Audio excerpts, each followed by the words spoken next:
Hello everyone, work నుంచి వచ్చాక ఇంకా కంప్లీట్గా పిల్లలతోనే అయిపోతుంది కదా. సో వాళ్ళెత్తుకోవడం, వాళ్ళకి ఏదో ఒకటి తినిపించడం అదే అయిపోతుంది. ఈ మధ్య అయితే రిషి అస్సలు కనిపించట్లేదని అలా ఆపి కొంచెంసేపు వీడియోలో కనిపించనేసి ఇలా చూపిస్తున్నాను. చిన్నప్పుడు అంతా రిషి రిషి అని అడిగేవారు.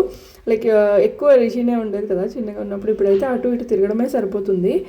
అండ్ ఇప్పుడైతే ఒక ఫంక్షన్ ఉంది, అందుకు రెడీ చేస్తున్నాను పిల్లల్ని. శ్రీకాంత్ ఇంకా రాలేదు, వచ్చేస్తున్నా అని చెప్పారనమాట. ఒక 10 minutesలో ఉంటా అన్నారు. ఈలో పిల్లల్ని రెడీ చేసేసి దెన్ నేను కూడా రెడీ అయిపోయాను. సో ఈ మధ్య ఫంక్షన్స్కి డ్రెస్సులు మానేసి కొంచెం శారీస్ కట్టుకోవడం అలవాటు చేసుకుంటున్నాను అనమాట. సో కార్డ్ కూడా తీసుకున్నాను.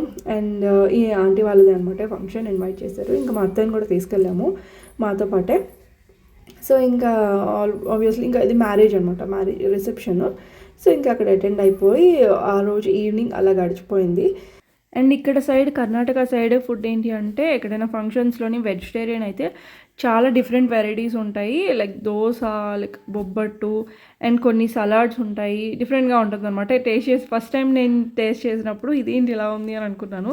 అంటే తెలుగు స్టేట్స్లో డిఫరెంట్గా ఉంటుంది, ఇక్కడ డిఫరెంట్గా ఉంటుంది కాబట్టి ఇప్పుడైతే నాకైతే అలవాటు అయిపోయింది. సో ఫైనల్లీ ఇది మా ఈవినింగ్ మినీ వ్లాగ్.